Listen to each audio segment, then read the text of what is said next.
The sword fell to the ground with a clang. The wounded man said, breathing heavily, "Not bad. I never thought that someone could defeat the descendant of dragons. Carl's, the Knight of Light?"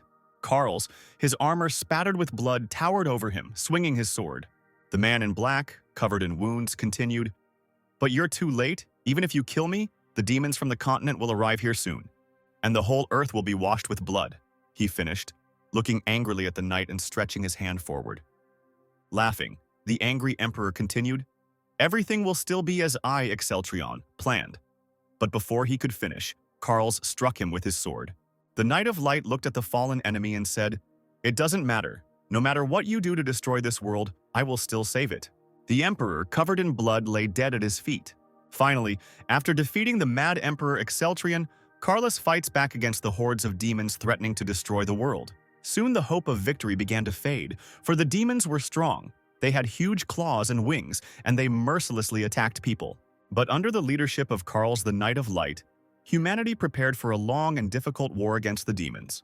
This is the name of this story, The Great War of Humans Against Demons. A dark-haired man in a suit read from his phone. His eyes sparkled, his cheeks glowed, and his mouth was slightly open with interest. I've reread it several times already, but the prologue always grabs my attention, especially the scene where Carls killed the Emperor, the man said enthusiastically to himself as he scrolled through the story on his phone. The Great War of Humans and Demons is a unique work in which the main character Carls appears very rarely, but his arrival is always the most long-awaited, and the writer's attention is focused more on building the world than on the great deeds of the hero. The black-haired man quickly typed into his phone, "Dear author, please tell me when the sequel is coming out. I've already read the last chapter." As he watched his message load, he thought about how much he loved novels set in that setting. The man put the phone on the table and moved back in his chair, raising his head to the ceiling. He begged the author to write the next chapter as soon as possible. After all, he sent him a donation of $10. The reader looked at the sponsor ratings on his phone and wondered if the author wasn't writing because there weren't enough donations. Moving closer to the table with the computer, the man picked up the mouse. He decided to finish the work quickly in order to return home. But he was distracted again, looking at his phone with a surprised exclamation and opening his eyes wide. It was really unexpected to receive a message from the author, he thought, looking at the notification with impatience. Grabbing the phone with both hands, the man wondered if it was really so nice to receive my message and donation. Suddenly, joy overwhelmed the young man. Maybe the author would even share with him information about the release of the next chapter. He seemed to shine, thinking about it. Finally, the black-haired man decided to open the message. It said that it was dedicated to Bang Kwang-suk, who loved the novel, The Great War of Humans Against Demons, the most. The man looked at his phone in horror, trying to understand how he knew his name. Then something clicked and everything around was covered in darkness. Ban turned around trying to understand what happened. Suddenly the lights went out. His phone lit up brightly and a voice came from somewhere. "My strength is leaving me, and therefore I will be brief. The story ends." He said that he could no longer stay in this world. His magic was running out, and he had to write with the last of it. Panicked thoughts flashed through the man's head about who was speaking and what was wrong with his phone. He tried to point at the screen, but it only glowed brightly. The world around him seemed to split in two, and the phone glowed with a purple light brighter and brighter.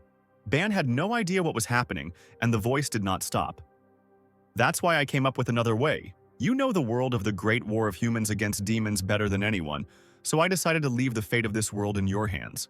The voice was talking about using the last of its magical powers to cast the spell Mystical Reincarnation, when a wind rose around, and the papers lying on the table flew in all directions.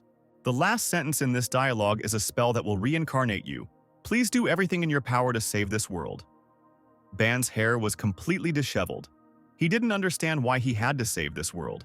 The voice said that he didn't know who exactly he would be reborn as, but if he saved the world, he would be able to return back.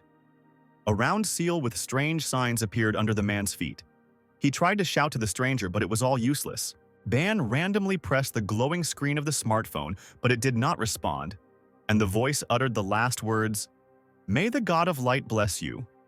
The reader kept trying to find out from the author of the story what he was trying to do with him. The man's face distorted with panic. He decided that maybe if he donated even more, everything would stop. But everything around him went dark. Ban came to his senses in the huge hall from the crowd's shouts. "Long live the Emperor of the Great Rune!" His face was covered in sweat. He couldn't believe what had happened. The people all praised Emperor Exceltrion, but he looked at them in horror. The soldiers around him spoke of how His Majesty had brought them peace, and Ban realized that he had truly been reborn in the body of Emperor Exceltrion in the great war of humans against demons. The Rune Empire is the strongest on the continents of Iroth and Exceltrion. Its emperor looked like a handsome man with golden hair and blue eyes, but also the main villain in the novel, the antagonist Khalsa, covered in the blood of his victims. People with dragon blood are rarely born on the continent. They are called descendants of the dragon.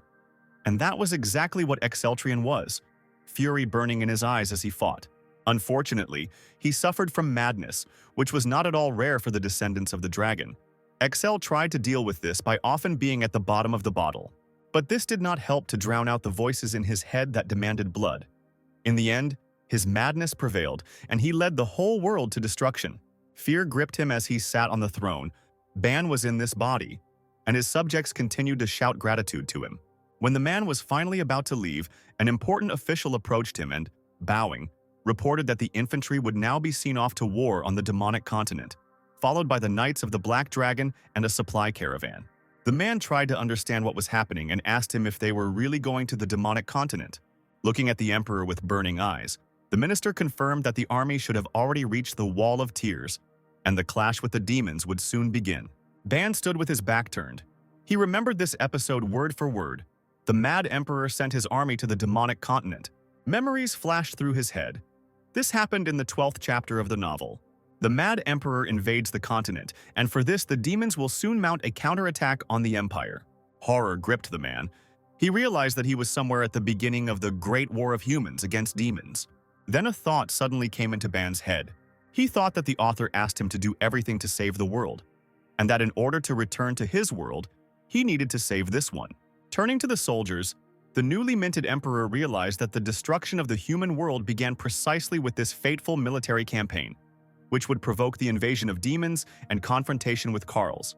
Determination lit up his eyes. Ban had to stop this campaign of conquest in order to survive. There is also another good reason to stop the campaign. This official, Enpika. This serious man was a real demon with an evil grin. Send a messenger immediately with my order to turn the troops around and call off the campaign. The emperor exclaimed, grabbing his sword for assurance, and Pinka tried to ask him again to understand what was going on. Do you have something to say? Do you have any reason to believe that I should not stop the campaign? The man looked with a grin at the minister, who was trying to persuade the emperor to continue the campaign, since he had prepared for it so carefully and for so long. But Excel claimed that it was the minister who proposed and prepared the campaign, and also slipped him a document to print when he was in a drunken stupor. And Pinka looked at His Majesty in shock. Repeating his order to stop the campaign, the emperor said that he would send the official to his own people, and his blade flashed in the sun. The minister looked at the sword in horror and claimed that the demons were not his people. You said that. I didn't say anything about demons, the man said, and swung his sword, fatally wounding the minister. The soldiers watched this massacre with fear, and Pinka fell to his knees, blood flowing from his wound and covering everything around him. Exceltrion looked at his body with a mad and merciless gaze, his sword covered in blood. Inside, Ban couldn't believe what had happened. The thought that he had killed a man horrified him. Streams of blood flowed down the stairs. The man tried to understand how this happened. He just wanted to scare the general. Breathing heavily from what he had experienced, the emperor looked at his sword, trying to find an explanation for why his body was not acting the way he wanted. The only thought that came to his mind was that he was thinking, but it was Exceltrion who took action. It was as if there was more than just Ban's consciousness in this body. Does this mean that Excel's consciousness is still here? While he was thinking, dark smoke rose from the spilled blood. A monster with gray skin, huge wings, claws and horns appeared in place of the dead official. It roared and asked the emperor how he knew about him. Ban thought to himself that he was omniscient because he had read the novel. He even wanted to show the phone with the text, but out loud he said, "I am omniscient because I am the emperor," and raised his blade. The demon gnashed his huge fangs in anger. He growled loudly and threatened, stretching out his paw with sharp claws and attacking Excel. The soldiers suddenly rushed to the defense, standing between him and the demon. One of them cut the enemy, and there was even more blood around. The soldier turned around trying to figure out if His Majesty was hurt and was going to protect him. The other knight was trying to figure out how the Prime Minister became a demon. The Emperor angrily called his defenders to silence and, pushing them aside, stepped forward. His blue eyes were blazing with anger. And inside Ban was shocked. He just wanted to ask them to move away, and this emperor was saying that he would execute them. The soldiers fell silent. This man really scared them. Excel squinted as he looked at the defeated demon. The wounded monster felt its strength draining away. The emperor mercilessly ordered to interrogate him and find out who his accomplices were, and if he did not talk, to kill him. The knights obeyed him unquestioningly. I am confiscating the prime minister's property for the benefit of the crown, and you go there and search his house. To finish the job, you must execute his entire family, including his parents and children. The man continued to give instructions. The soldier agreed with doubt, not daring to contradict the emperor. Ban pursed his lips. He couldn't control his speech and spoke as Exceltrian would. His will was strong, but controlling the emperor took a lot of effort. Trying to downplay his cruelty, Ban said that the real prime minister was most likely already dead, and the knights immediately confirmed that there had been no contact between him and his family recently. Then he decided to postpone their execution and keep an eye on them. The subjects were really glad that they didn't have to kill the innocent. Finally left alone, Ban gave in to his feelings and grabbed his head, completely exhausted. Sitting down on the huge imperial bed, he thought that if he couldn't restrain Exceltrian, the history of the great war of humans against demons would repeat itself. The country will become a real villain and turn into the bloody empire of Rune, and he will lead all this, the main antagonist. Ban knew this would indeed be a worst-case scenario. Now, realizing how many problems there were around him, the man screamed in panic that he would like to be reborn as someone other than the Mad Emperor. For example, the Knight of Light Karls, the main character. But it was beyond his power to change anything now. Ban tried to calm down and think that, fortunately, he did not yet feel the mental illness of the dragon's descendants that the emperor would suffer from. As he thought, he fingered his fingers and recalled the whole day. Exceltrian, the demon Enpic. He really got into a novel. Maybe the author who sent him here was actually a mage from this continent. Ban imagined him wearing a pointed hat, holding a staff, surrounded by the strongest magic. He kept wondering why the voice asked him to save this world, because he doesn't even know the plot of the novel to the end. The emperor's face suddenly changed, as if he was a different person. With an evil smile, he said that the book about reincarnation and travel between worlds was in the old imperial library. Ban winced, regaining control, worry evident on his face. He realized he hadn't read it, but the man's gaze became stern again. He continued to talk about the fact that he had read this book, and whether the author had descendants. This didn't last long. Ban became himself again and lowered his head. This scared him a lot. It was truly scary to share my consciousness with a mad emperor. The only thing that calmed him down was that his consciousness was still stronger. Grabbing his hair as he tried to come up with a plan to get out of here, he was glad that he had at least stopped the key event, the march to the demon continent. Closing his eyes, Ban realized that he was completely confused by so much information. But one goal was clear: to save this world. A fair-haired man sat in the vast imperial chambers. He was increasingly upset by the memories of the novel. He did not remember the ending, and was in the body of the doomed antagonist. Suddenly, someone disturbed the emperor, saying that Sir Blumhartz was asking for an audience. He perked up, remembering the hero who was from the Order of the White Dragon. In the novel, the Knights of the White Dragon are the emperor's personal guard, and Blumhartz is its leader. Even when everyone turned their backs on the emperor, Blumhartz remained loyal to him until his last breath and died fighting demons. The man was angry again. For him, this man was a stupid old man who only knew slogans about justice and honor. Axel's face was distorted by an evil grin. He would bury this man if he started bothering him, just because he once taught him fencing. When Blumhartz walked in, Ban saw a stern old man with medals on his chest, gray hair down to his shoulders, a beard, and all covered in scars. The knight greeted him, dropping to one knee. "An interesting way to attempt on my life. You want to get rid of me because I'm going crazy," said the emperor. The old man began to apologize, claiming that he was truly angry about the assassination attempt on the prime minister. But Excel reminded him that he himself killed him, although the Knights of the Black and White Dragons should have done this. Bowing his head, Blumhartz knew that as the commander of the White Dragons, he had no excuse. Ban knew it wasn't his fault, and he looked at the knight with sadness, thinking that he was busy guarding the northern border all year round, where he served impeccably and should be rewarded. The man really wanted to thank the knight. Then the emperor, gritting his teeth, nevertheless acknowledged Blumhardt's merits, despite his advanced age. The old man was grateful to His Majesty for the praise, and rising from his knees, he admitted that the emperor had changed greatly. "I haven't changed. I just decided this time that I won't let the voices in my head do anything," answered Excel. The knight didn't understand what kind of voices were bothering the emperor. Then His Majesty confessed that he was descended from a dragon race, which shocked the old commander incredibly. He remembered how the emperor, with madness in his eyes, said that he would personally execute those who mentioned the dragon race. Standing over a mountain of dead bodies, Excel threatened that anyone who did not listen to him would become like them. The soldiers could only obey. Blumhart remembered the horror with which he watched this scene. The mad emperor, covered in blood, angrily shouted at his subjects. Ban grimaced, the memory making him sick. The knight admitted that he had been searching for a cure for this problem for the past 3 years. And lowering his head, he repented that he did not dare to report this, since His Majesty had forbidden raising this topic. But if they give him a little more time, the captain continued. But then an idea came to the emperor's mind. All the scientists of the empire worked on a cure for the emperor's hereditary madness. But, unfortunately, it was all in vain. Ban smiled. But they didn't know about the future of this world. It's still possible.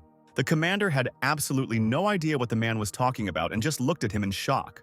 Exceltrion is the strongest of the dragon descendants of his time. He even fought against Carls without armor and weapons, thought Ban, clenching his hand into a fist. He wanted to laugh. He clearly remembered how it was highlighted in the plot.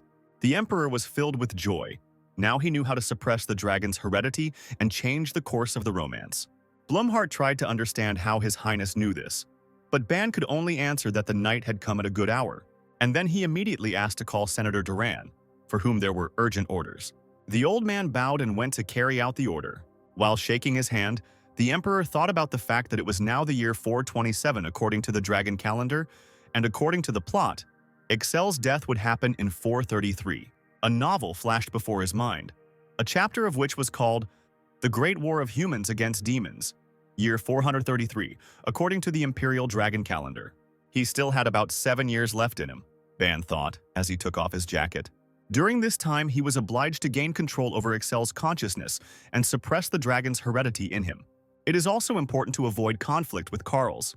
In the future, he will expose Excel's plans and turn against him, taking the side of humanity. During their fight, the emperor asked, "I am doing justice by exterminating demons. How do you justify your rebellion against me?" To this, the Knight of Light replied, "You have brought the people to the brink of destruction and you still dare to call it justice." Carls claimed that he had gone mad because he was the descendant of a dragon, which angered the emperor greatly. His pride was hurt and he rushed into battle shouting threats. And so the end catastrophic event occurred, which destroyed everything. Banu wanted to cry from these memories. Walking around the room, the man thought that he didn't know when and how madness would take over when meeting Carls. And the right option would be to avoid meetings altogether until a way to suppress the dragon heredity appeared. It is unknown how the plot will change from his rebirth. Taking the blade in his hands, Ban was worried that he would have to kill demons to prevent the destruction of the world. The Emperor's gaze became firm again. Everything was simple. We just need to find some way to deal with the demons, Ban thought. While Excel decided that he would immediately cut them all down and clench the tip of the sword in his fist. Blood was running down his hand. Ban froze in shock. The Mad Emperor must be crazy to be clutching the blade of a dagger in his palm, he decided, holding his injured hand. At this time, Old Man Blumhart walked quickly along the corridor, thinking that His Majesty was with them again. His stern face sparkled with happiness. He was glad that Excel was again as clear-minded as before. Closing his eyes, he thanked the God of Light for hearing his prayers and giving the Empire hope. In such an elevated mood, the knight walked about the Emperor's business, when Sir Duran stood in the way, greeting the master of the northern borders. "How fortunate that we met. I was just looking for you. His Majesty wants to see you," Blumhart exclaimed. Sir Duran was truly surprised by this. He was just on his way to the Emperor, because he heard about the reprisal against the Prime Minister and thought that His Majesty had become his former self. The stern knight looked with joy at the minister, who was hoping for a productive conversation. On the way they continued to talk, Duran did not believe that he would finally be able to tell the Emperor about state affairs. But Blumhart did not let him get too inspired and advised him to be patient. When the two finally stood before the Emperor, Senator Duran immediately dropped to one knee in greeting. Excel ordered the man to stand up and asked if he was aware of today's events.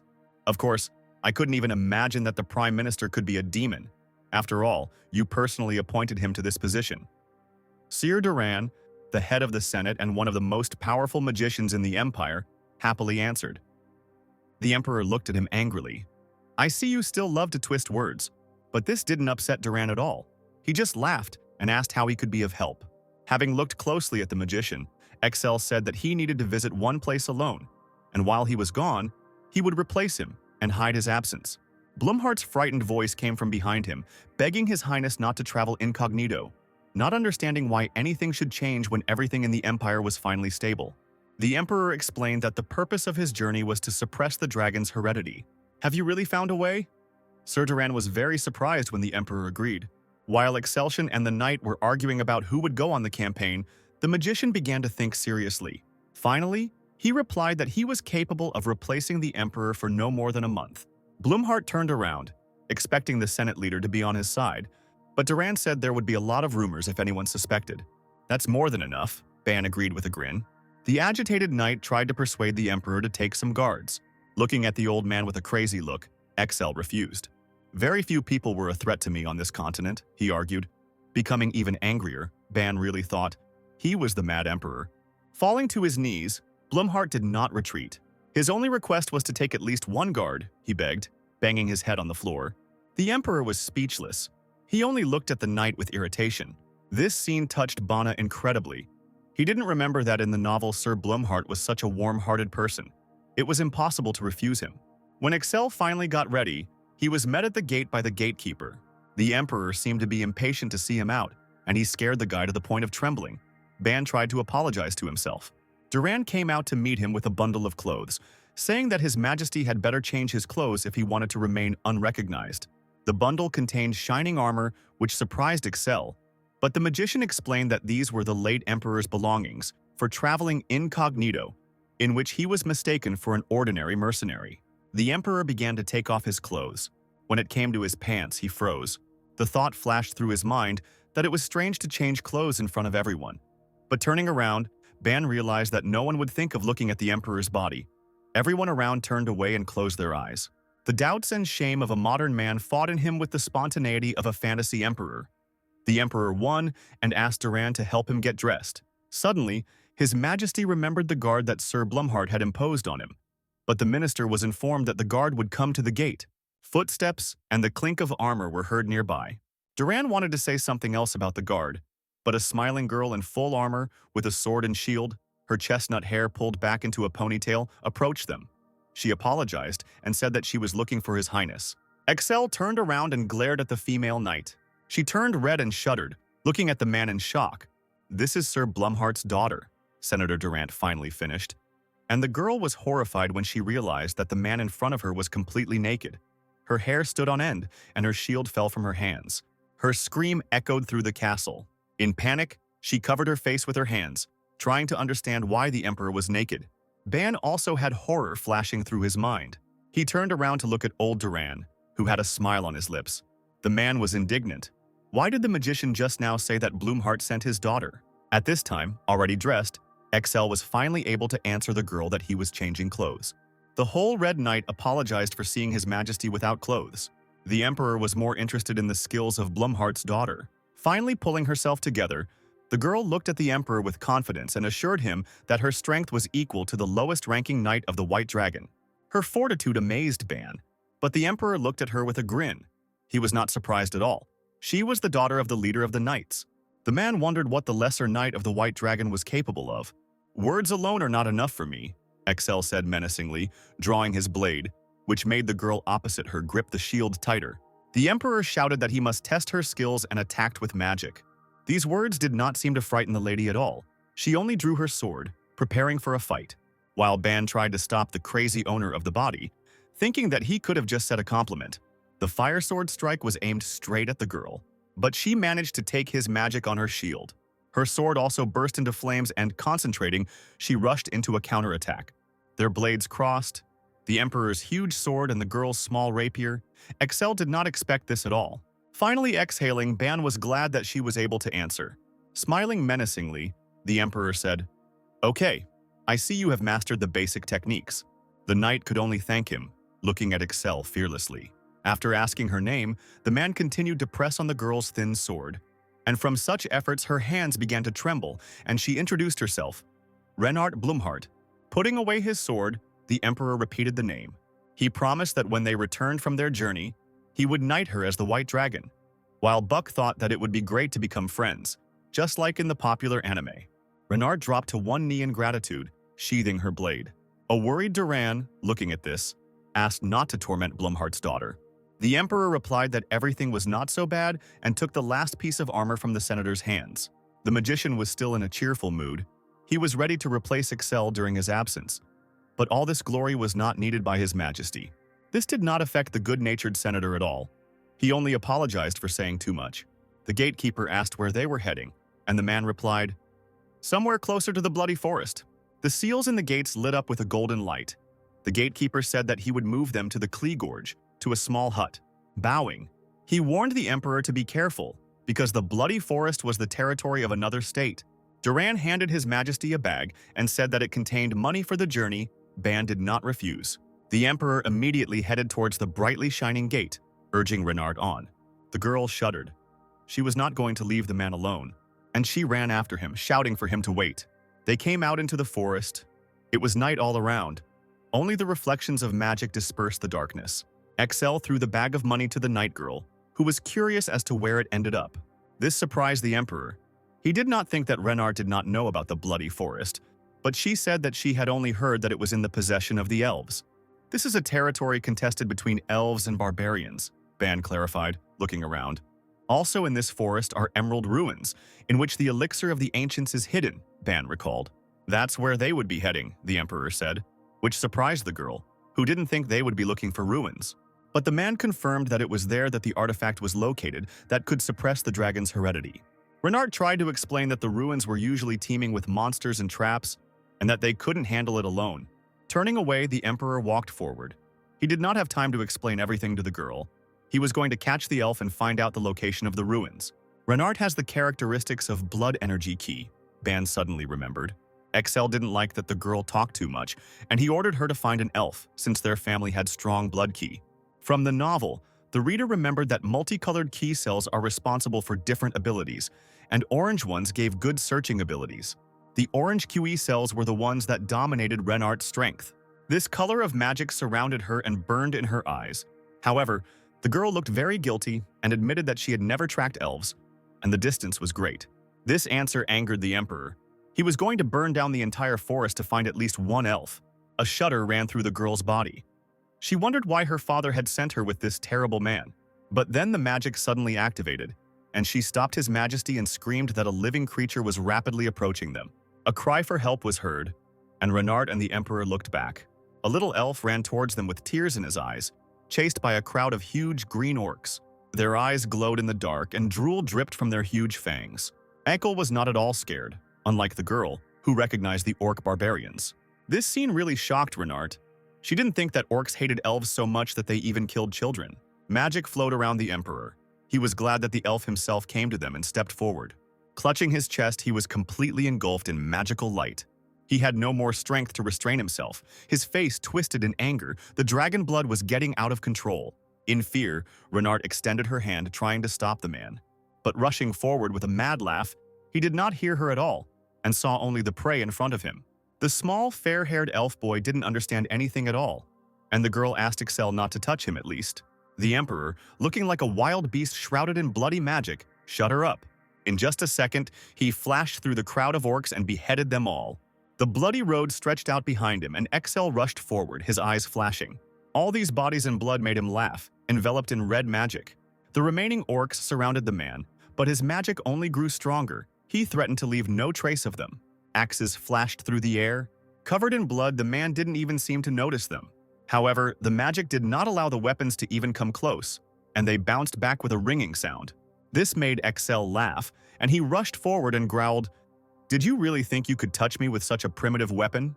With bloody palms, he grabbed two orcs by the heads. With a mad face, the Emperor slammed their foreheads together with all his might, causing blood to spurt out in all directions. With his eyes burning, the man shouted a cry of victory. Ban was also screaming in his soul, but this time from horror. Clutching his head, his only thought was why Excel was such a psycho. Remembering the novel, Ban thought about a beautiful day in the Imperial Castle. There on the parade ground, a little boy was diligently learning the science of swordsmanship. Young Blumharts praised the Emperor that he would soon surpass the White Dragon Knights, and the joyful boy could not believe it. The knight laughed, confirming his words, and the Emperor was beaming. He loved to study with Blumhardt and he liked fencing so much. In reality, Excel completely lost his temper, fighting with all his enemies. Standing on a mountain of orc corpses, he swung their heads and laughed.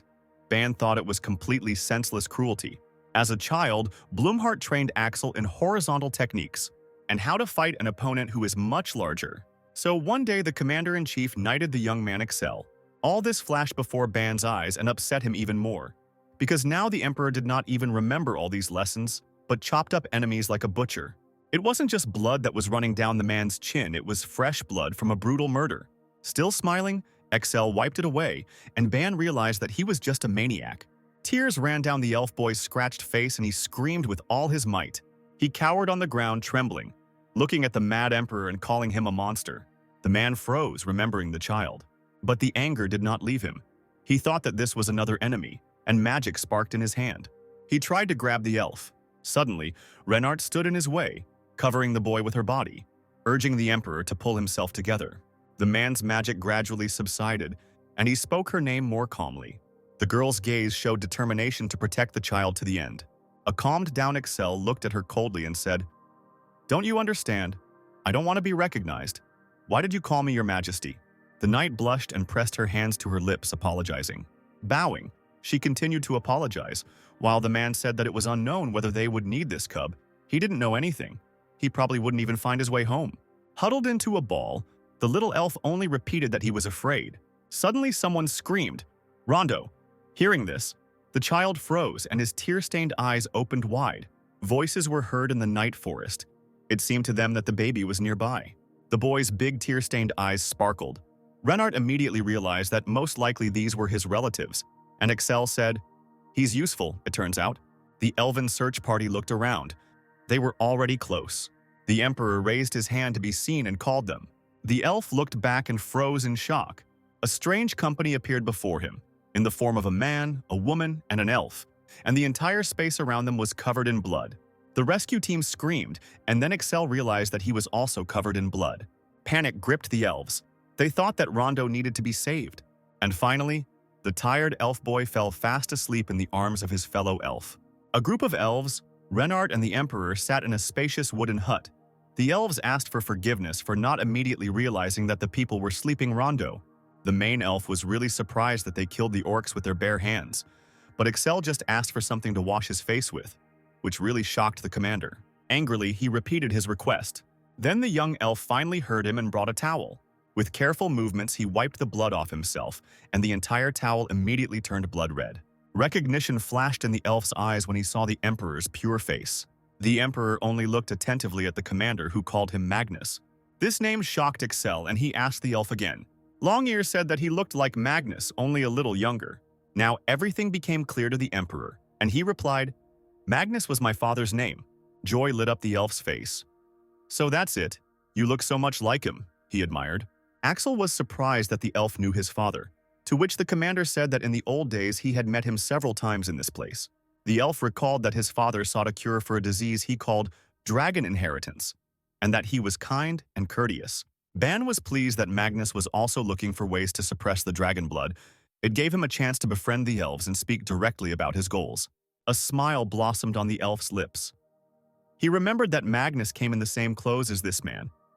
He wanted to know how his father was doing. The emperor's fist clenched the dirty towel, and he said that his father had died. This upset the long-eared one a little.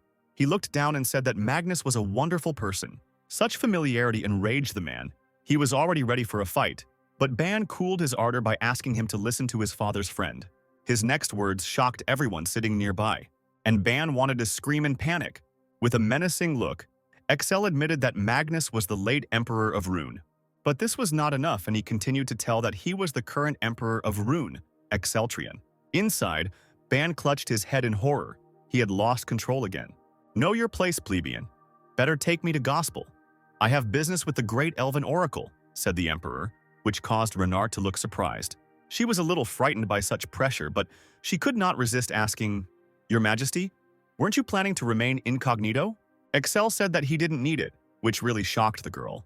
Horror was visible in the eyes of the elves from the words of the man, who did not understand how he could remain silent when these serfs spoke so familiarly about the late emperor. The emperor's anger grew stronger as he saw their surprised eyes. He jumped up in anger and started shouting, "They don't even teach you in your uncivilized village how to honor the emperor." A shiver ran through Ban's body from fear and admiration. He saw how proud elves fell on their knees before the stern emperor and thought that this was power. After some time, they finally found themselves in Gaspel, the capital of the Elven Kingdom, where they appeared before the Elven Elder. Gaspel is a city with a history of many thousands of years, he said. But because of the dominance of barbarians in the Bloody Forest, we are in danger, and the only people who have visited the city in thousands of years are he and his father. The Elven Lord sadly admitted that he did not even know that Magnus was an emperor. His father's name angered Excel again. He didn't want the elf to call him by his name. The emperor shuddered, then seemed to calm down a little, trying to say that he would send him to hell. But he said something else. Renard, standing nearby, looked at the emperor with confusion. Trying to take control of Ban's body, he almost said something he didn't want to. When the elder looked at the man with his magical vision, he realized that his blood aura was indeed strong. The elf continued the conversation. "I don't know what offended you so much, but I would like to hear first what exactly you came to our city for. This is a simple precaution. We are fighting barbarians. Tell me, elf, does your head sit well on your shoulders?" Axel threatened with a grin. The elder's hand reached to his throat in fear, and a shudder ran through his body. He had not expected such a question at all. The emperor continued, "You have not yet seen my anger, because in anger, I would have already cut her off." This threat made an indelible impression on the elf. He seemed to feel how the sword was cutting him. At that moment, servants ran up to the elder, anxiously holding him by the shoulders. Tears flowed from Ban's eyes. He felt guilty that the emperor always spoke like that. The elf lord's gloomy gaze was directed at Excel again, who confidently continued to assert that the kingdom of the elves should become a vassal of his empire. The elder did not expect this. Excel's logic was simple. The orcs were raiding the elves. They would soon exterminate them, and therefore it was better to become his vassals. The elf lord jumped up in anger at these words. "Even if you are the emperor, there is a limit to what you can say. Gospel is protected by a magical barrier," he exclaimed. But Excel didn't back down. "The barrier is supported from the outside. If all the gospel elves die, your barrier will fall." The capital was indeed enveloped in a strong protective magic, in the form of a green dome. The emperor only asked if he had correctly guessed the secret of this barrier. This was a serious blow for the elf. He could not understand where this man learned all this from. But the man could only answer that he knew everything because he was the emperor. Ban thought with a smile that it was because he had read the novel. The gravity of the situation brought him back to reality. He frowned and thought that the elves would definitely die out if they didn't do anything. And if a war with the demons happened, an alliance with them would be very useful. The elder, shocked by the information that had been revealed, thought only about how this could have become known to people. The emperor confidently ordered, "Become my vassals, for we are a civilization with tens of thousands of years of history." For the long-lived elves, this was not a compelling reason. They had no intention of becoming vassals of an empire that was not even 5 centuries old. Excel, gloomy and focused, saw no difference in the centuries of history when total extermination was at stake. The elder's confidence wavered, but he could not give his consent so easily. With his arms folded across his chest and his mind reminiscing about the novel, the emperor urged the elves to make a decision and describe the events that could happen. "The barbarians of the Bloody Forest will slaughter you all, and that will be the end of your civilization." This made the elf think. He apologized and said that he could not make such a decision himself, and he needed time to gather a council. A completely fake smile adorned Excel's face. It seemed he was already ready to agree with this option. Of course, this made the elder happy. He tried to prove that this question was really important. But Excel didn't care. With the same sinister smile, he raised his hand, in which a stream of magical energy lit up. The elf realized that it was pointless to continue the dialogue, fell silent, and became covered in sweat from fear. In an attempt to calm the enraged emperor, he raised his trembling hands in a defensive gesture and said that he did not want to start a quarrel. Having extinguished the magic, Excel agreed with these arguments. He looked at the frightened elder with pride. Thus the elven kingdom was subdued. Now the emperor was giving orders, and he needed the elf to convince the elders as quickly as possible. Lowering his gaze, the long-eared one said doubtfully that he understood everything and would do it. This tone did not suit the man, and looking menacingly, he asked the elder again. The elf understood that he needed to be more respectful, smiling and beaming. He said, "I hear and obey. I will convince the other elders at all costs. You can count on me, sir." This made Excel believe that he was going to send a messenger to Rune and send his knights for protection. Bowing deeply, the inspired elder could only obey the emperor. Having finally settled all the issues, the emperor got down to business. Renard's surprise knew no bounds. The man was still planning to enter the Emerald Ruins, leaving the girl to convince the elders. Excel's desire to enter the sacred ruins, which had been protected from outsiders for thousands of years, caused the elf to go into a frenzy of anger. A mad fire lit up the emperor's eyes. He asked again. Was the elf really against it? The elder was not going to give up just like that. No matter what the emperor did, he would not be able to let him into these ruins. But Excel's lips only touched with a smile, as if he was thinking. The emperor, his eyes flashing and wild, said that he was just a little angry. A red carpet flashed across the ground and the elves standing on either side bowed, escorting the emperor to the entrance of the Emerald Ruins. Questions crowded in Renard's head. Didn't the elves say that they wouldn't let strangers in? Why were they suddenly so willing to cooperate? But the emperor brought her out of her reverie. She turned around when she heard her name. In His Highness's hand was a letter. He handed it to the girl, saying that it should go personally to Duran, because the life of the elves and the existence of these ruins are connected with it. Renard had doubts. She was worried that it was dangerous to be alone in the ruins. The entrance really did give off a sense of horror, and the girl claimed that she knew these ruins well, because she had been told about them since childhood. Bowing, she asked the emperor to take her with him despite all the dangers. The wind swayed the trees around him, and Excel replied that he understood everything. Pure and faithful, like her father, the girl made a huge impression on Ban with her sincere care. The emperor smiled. He knew he had to go alone to find a cure for the dragon inheritance. Raising her head, Renard looked at Excel with hope. But her hope quickly evaporated when he said that if he was ready to die, then please do so. The setting sun illuminated the smiling face of the emperor. Those who oppose his will must die, he said. The frightened girl tried to prove to Excel that she only wanted the best for him. The arrogant emperor did not agree with her at all, because only he knows what is good for him. He finished, "You think you would have entered the ruins without weighing the risks?" These words helped Renard understand her mistake. The man's attentive gaze pierced the girl. He said that he was giving her a unique opportunity. The girl looked at the emperor, not understanding what he was talking about.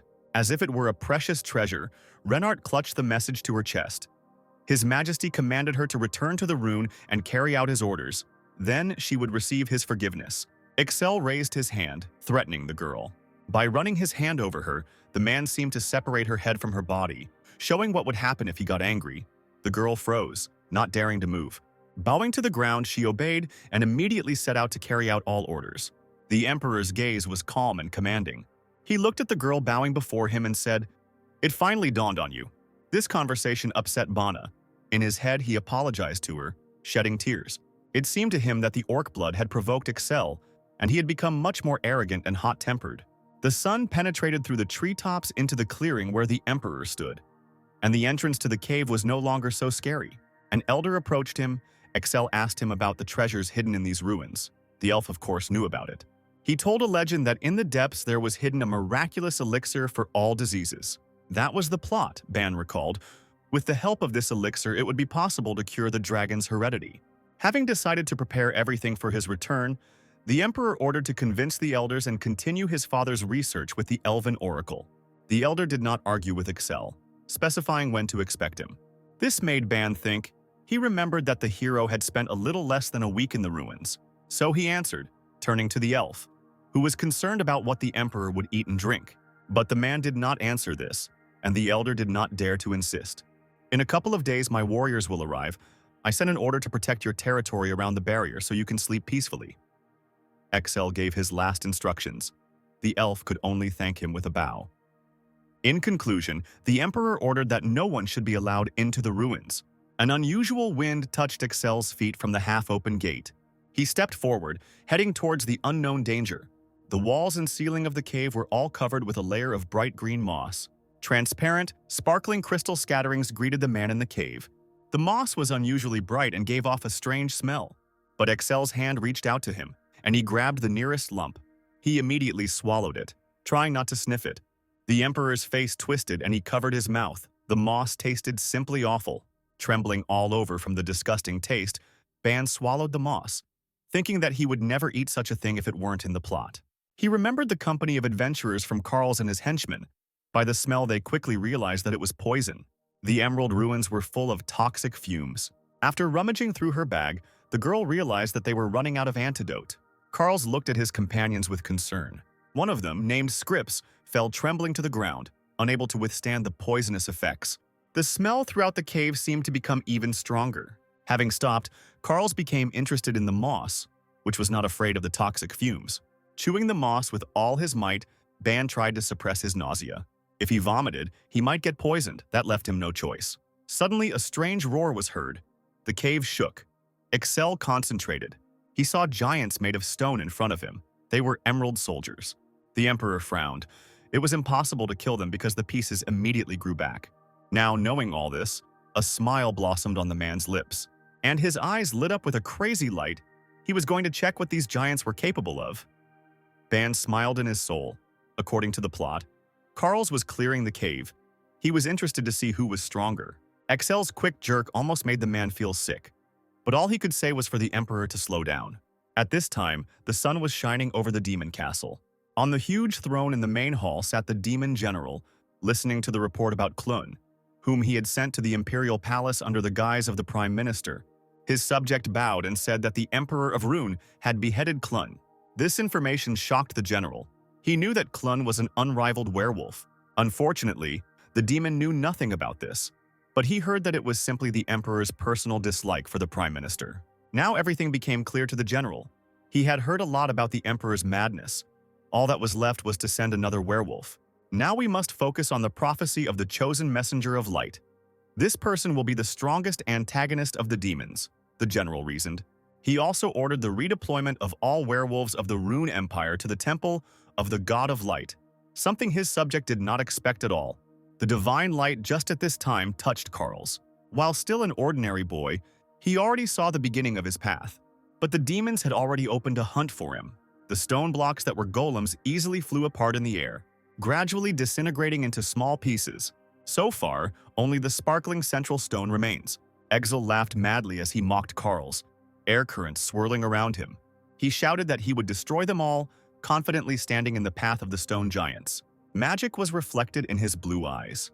The golems closed ranks around him, trapping the man in a stone prison. But a bright light illuminated the vaults of the cave, and a huge explosion blew the giants to pieces. Only stones fell to the ground through the smoke. This didn't help either. The stones crashed together again. The Emperor just scratched his head. He didn't like fighting the orcs that much because they died too quickly. For Excel, this was a real holiday. He was happy that the golems would recover no matter how many times he killed them. Ban, not expecting this, was delighted by this scene. The Emperor stood in the middle of the cave and watched as the boulders turned into monsters again. A ball of wind was being collected in the Emperor's hand with the help of magic, and he was shouting that he had not played enough yet. Ban, overwhelmed with emotion, clenched his teeth and tried to pull himself together. It was becoming increasingly difficult for him to control Excel. Out of fear, the man felt as if he was in the mouth of a huge beast, and thoughts flashed through his head that if they got stuck here, the dragon's blood would rage. Ban's hand trembled, as if he had become accustomed to the Emperor's cruelty. He recalled that one of Carl's assistants had figured out how to hit the golems with their mana cores. While the broken giants were gathering, Carls heard her. In the center of the golems' chests, there was a shining stone. Enveloped in magic, Excel flew up into the cave. Now he knew what to do. After the battle was over, the Emperor, enveloped in a magical wind, froze with his eyes closed. A real storm was dying down around him. The man exhaled. He had to be careful or else his dragon heritage would make him possessed. Having rested, the Emperor stepped further, to the next entrance. Inside there was a huge poisonous pink lake, in which some kind of animal was swimming. In order to cross this lake, Ban knew a hint. He had to saddle this beast, the bone eel, and hold on until it took him there. Excel managed to do it with ease. He didn't even have to hold on. The next room was a swamp inhabited by strange creatures. Mudmen. Ban remembered which mudmen didn't sink when you stepped on them, and with this they easily passed through the swamp. Now they found themselves in a huge hall with columns, the gatekeeper's hall. The Emperor was impatient to go down deeper. He stopped at the stairs going down. In the previous halls, everything was simple, but here he became wary. In the dark depths lived monsters that even caused a lot of trouble for Carls. An unusual mechanism was moving up the stairs from the darkness. The worried man immediately took out his sword. The metal blades rustled. A humanoid robot appeared before them. It was a complete surprise to Ban. He didn't know what it was. The huge lens where the head was lit up, the robot analyzed its target, Son of the Dragon. With a mechanical voice it said, Dragon blood activity 25.8%. S-rank blood aura user. The Emperor's frowning gaze fell on this creature. He did not understand his words at all. Future man, I greet you. I am the guardian of Zeta 0729. I guard this gate, the robot introduced himself. His name was unusual for Excel. Ban didn't remember such a name from the book, but the mechanism continued to tell. Guardian Zeta 0729 has a service life of 7 to 14 days. About 2 years, I recorded the movement and rose. Finally, I can complete the task. A shudder ran through the man's body. This robot was in the book. Only broken and smashed, it lay in the corner. The travelers could not understand what it was. When they examined it, they realized that it was not working and was not moving. Before anything happened, they quickly moved on. Everything came together in Ban's head. It really was the same robot. It's just that Carl's got there 2 years later and the guard had already stopped working. The lens in the robot's head sparkled as he analyzed his opponent. I see that you have resistance to poison, man of the future. I will begin the task. Excel asked what the robot's task was. Beginning task, Gatekeeper, the robot said, and its lens lit up red. The Gatekeeper had no intention of letting strangers in. His mechanical body filled with power. I knew this wouldn't end well, Ban thought, upset. In order to go further, it was necessary to defeat him, the guard clarified. This only made the Emperor smile. Everything became clear to him. A huge sword glowed blue in the robot's hand. Excel had never seen anything like this before, and he prepared for battle. Swinging its light blade, the mechanism jumped up, aiming at the man. The Emperor concentrated and blocked the attack. This shook the man. There was a lot of strength in the guard. Looking into the glowing red lens, similar to an eye, the man understood that this was a dangerous opponent. Retreating, Excel jumped away from the robot.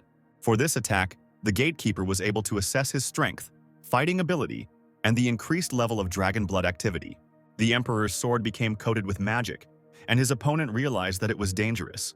The man was overwhelmed with power. Ban had only seen such techniques in fantasy. Excel had no other choice. He had to use all his magic to not let the battle drag on. With a scream, he sent a huge wave towards the robot, sweeping away everything in its path. Light enveloped the guard. The blow crashed into him. From such force, cracks appeared on the walls of the room. Now it was clear that the mechanism was covered with protection. By putting his hands forward, he blocked the blow. But the most powerful magic still made a hole in his defense. The robot was covered in scratches but still stood. The Emperor, who had spent half of his blood aura, looked at his sword. This blow had taken a lot of strength. All scratched up, the guard smoked and sparked, counting the damage that proved fatal, which led to the completion of the work. The robot's body was holding on with its last strength. Excel asked if he had any last words. There was a red ball lying on the palm of the mechanism. He held it out, asking to take it. And then the Gatekeeper fell to the ground, and the ball rolled along the ground. His last words were heard. There is a secret door in these ruins. My eye will lead you there. In the very depths of the ruins, there is a secret door behind which you will find the elixir of the ancients. The man looked up, the robot's voice gradually fading. When he disconnected, he only asked to find something and finish it. Ban couldn't figure out what was going on. He knew there was no hidden door in the plot. After the victory, the Emperor moved on, down the long staircase. Below, he was met by another dark passage. Strange smoke was pouring out of there. Excel even had to cover his eyes with his hand. In this hall of the sand cloud, there lived a giant worm, a very strong monster. Moving under the sand, he suddenly attacked Carls and his companions. The round hall filled with sand was huge, and the exit on the other side was about 3 kilometers away. Magic flashed red on the Emperor's blade. He raised his sword, at the tip of which a destructive blood aura jade sparkled. The blow flew sharply straight into the sand, causing a huge explosion. Clouds of sand and dust rose up. There was a grinding sound, and a huge monster with terrible fangs appeared from the sand. It was a giant worm. Running to the side, Excel sent another explosion. The Emperor moved forward, driving away the monster with explosions. His tactics were simple. He just had to get to the entrance because the worm couldn't get out of the hall.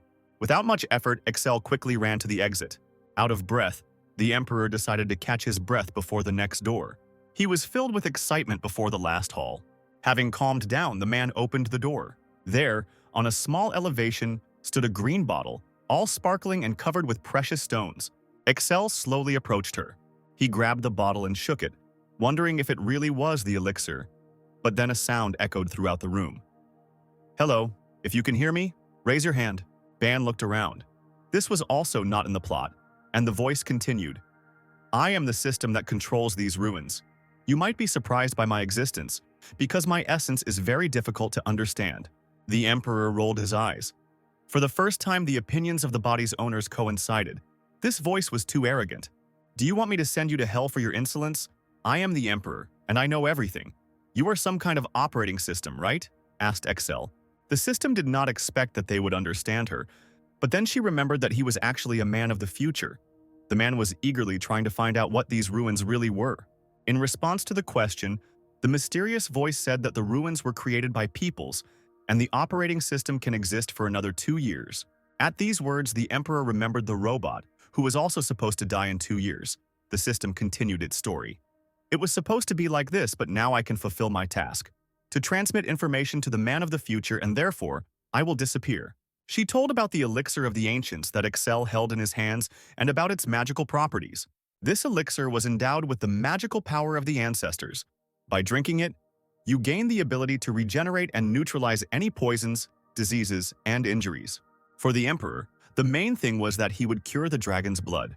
The system confirmed that even a severed limb will grow back in 60 days.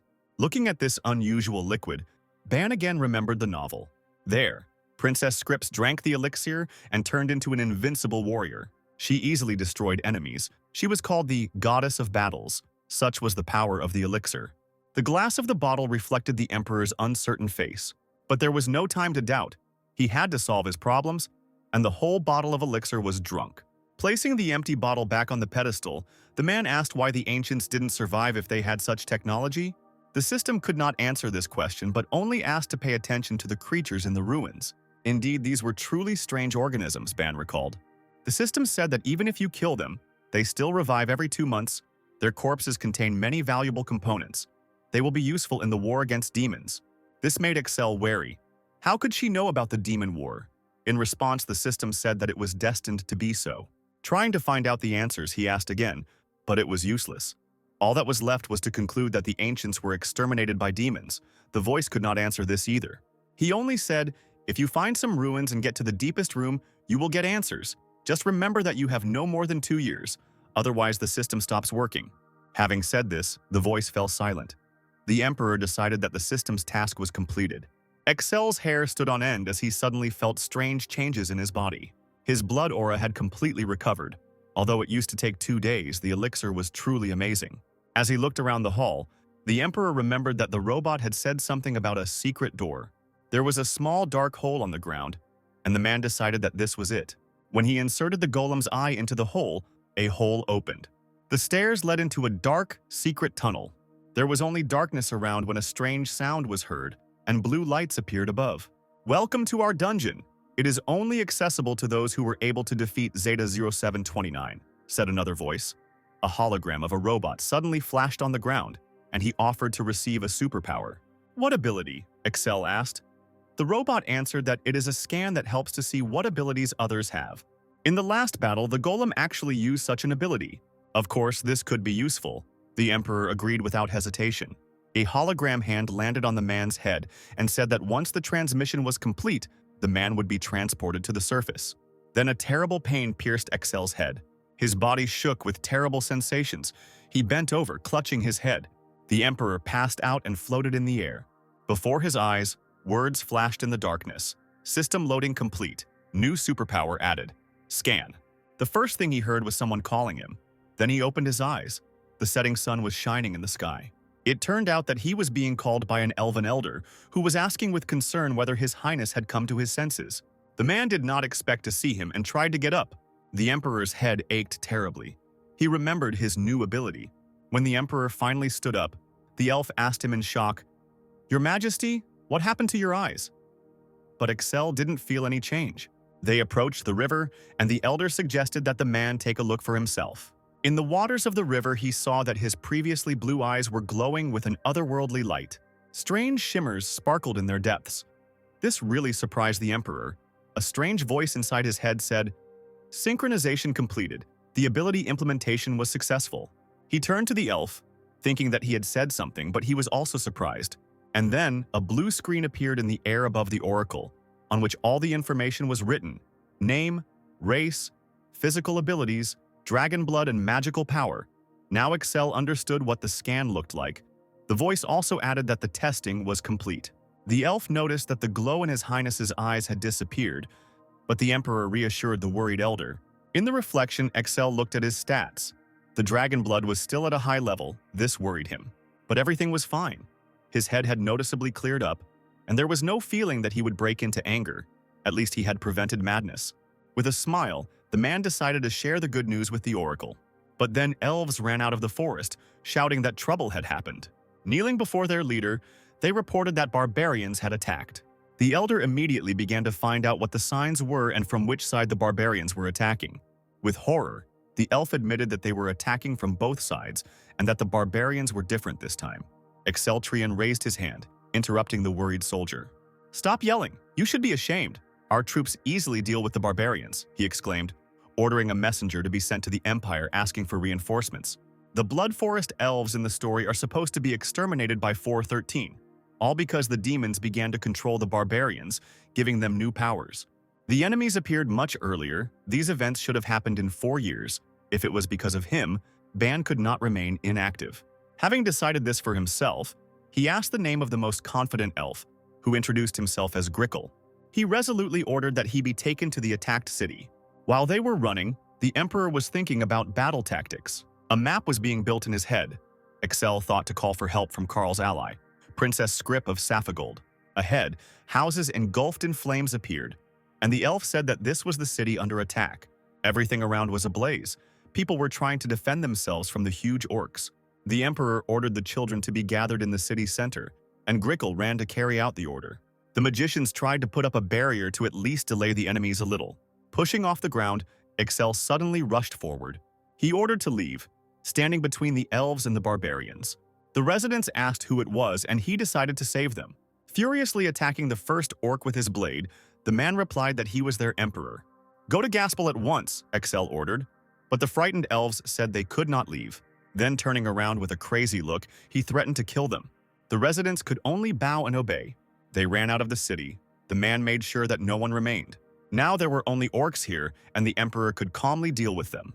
The barbarian attacked with a huge club, but Excel easily dodged it, and he himself went into battle, piercing the orc with his sword. He swung his blade quickly, cutting through his enemies. Blood spurted in all directions as the emperor struck down the barbarians without missing. A huge orc stood in his way, but the man decapitated him with a light swing of his sword. He ran forward and looked around. It seemed like everything was over.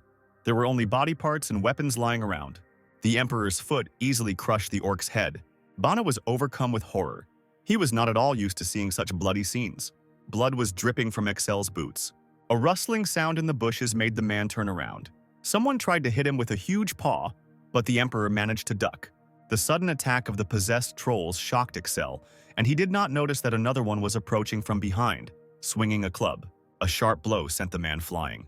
But he managed to stay on his feet, spitting blood out of his mouth. Anger filled the emperor. His pupils narrowed, and his magic went out of control. Ban tried to restrain him, but it was useless. Excel's anger grew. But then something in my heart seemed to glow with a soft green light. Calmness slowly spread through his veins. Ban realized that the elixir was suppressing the fury of his blood. But this did not heal him completely. The emperor was still barely able to stand on his feet. The pain was really annoying for Excel. He still had a lot to do, and the number of orcs and trolls grew. The man realized that he could not fight in this state and he needed to run, but his legs suddenly stopped moving. The emperor had no intention of turning his back on the enemy. He looked forward with a stern gaze. Trolls and orcs attacked him. Banu could only scream in his head. Suddenly, a spear filled with blood magic flew out from somewhere. It fell and pierced the attacking orc, raising a fountain of blood and stopping the attack. The spear, stuck into the ground, emitted powerful magic. Here 3 people landed in front of Excel. These are the Knights of the White Dragon. Renard, Ingress, and Sizz came to the rescue. Immediately, the Emperor ordered Ingress to take on the enemies from one side. He sent Sizz and Renard to Maple Leaf City with orders to protect the elves. Instantly, they set off to carry out Excel's will. Ingress's face showed admiration for the Emperor. Now he resembled his father. The club that they were going to hit the knight with broke into pieces. It was the Emperor who covered Ingress, shouting at him not to yawn. Hearing him, the knight grabbed the spear. He looked forward boldly and was going to crush the enemy. After the battle was over, the elves treated their wounds. The White Dragon Knights knelt before the Emperor. They told him that there were difficulties with the teleportation and apologized for being late. The angry Emperor asked who was issuing permission to use the teleport in his absence. The knights admitted that it was usually the Prime Minister, but the Emperor killed him and someone had to take his place. Ingress admitted that it was Sir Bios. In Ban's memories, he was a confident, fair-haired, middle-aged man. He had extensive connections. He was also interested in science.